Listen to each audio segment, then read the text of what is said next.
Dear friends, DEEৰ পৰা আন এখন আপডেট আহি পৰিছে, নটিফিকেশ্যন আহি পৰিছে আৰু এইখন আজি দিয়া হৈছে। ইয়াত দেখিছে আপোনালোকে 19/11/2025। চ' ইয়াত আপোনালোকে দেখিছে government of Assam, director of elementary education Assam, Kahilipara, Guwahati, আৰু ইয়াত নটিচ দিয়া আছে।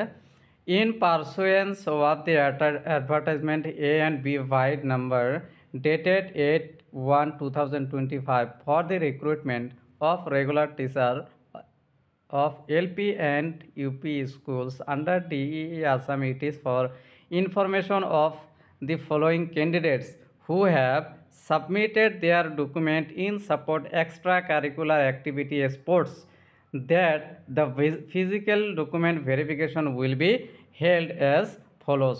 অর্থাৎ যিসকল ক্যান্ডিডেটে extra curricular activity ECA apply কৰিছিলে, স্পৰ্টছৰ ক্ষেত্ৰত, খেল ধেমালিৰ ক্ষেত্ৰত যিসকলে এপ্লাই কৰিছিলে তেখেতসকলৰ ভেৰিফিকেশ্যনৰ নটিচ এইখন হয়।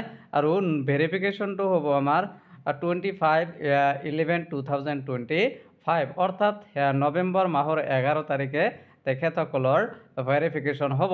চ' টাইমিংটো হৈছে আমাৰ 10টাৰ পৰা 5 বজালৈ, আবেলি 5 বজালৈ হ'ব। আৰু ইয়াত কি লৈ যাব লাগিব সেইটো আমি ইয়াতে আলোচনা কৰিম।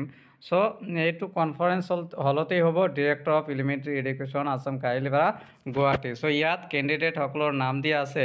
ইয়াৰ লগতে আমি আন এটা কথা ইয়াত জানিব লাগিব, কাৰণ ইয়াত অৱশেষত কৈছে কি, অৱশেষত ইয়াত একেবাৰে শেষত আমি দেখিবলৈ পাম যে তাত কি লৈ যাব লাগিব, ডকুমেণ্টছ, কোন ডকুমেণ্টছ লৈ যাব লাগিব। ইয়াত দেখিছে আপোনালোকে, the candidates need to bring the original document in support of their extracurricular activity sports issued by the competent authority along with acknowledgement of online application। অৰ্থাৎ অনলাইন এপ্লিকেশ্যনৰ সৈতে আপোনালোকে যিসকল খেল ধেমালিৰ ক্ষেত্ৰত যিবিলাক ডকুমেণ্টছ আপোনালোকৰ আছে আৰু সেইটো কম্পিটেণ্ট অথৰিটি, নিৰ্ভৰযোগ্য প্ৰতিষ্ঠানৰ পৰা হ'ব, কৰ্তৃপক্ষৰ পৰা হ'ব লাগিব।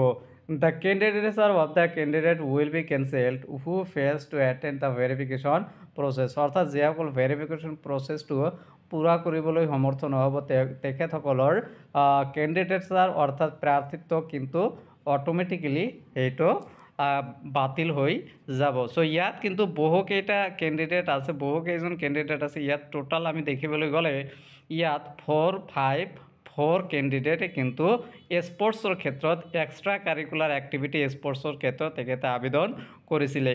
চ' এইখিনি আছিল আমাৰ আপডেট। চ' যিসকলৰ নাম আছে আপোনালোকে গৈ ভেৰিফিকেশ্যনটো কৰি দিয়ক। কিমান তাৰিখে আমাৰ 25 তাৰিখে ভেৰিফিকেশ্যন হ'ব।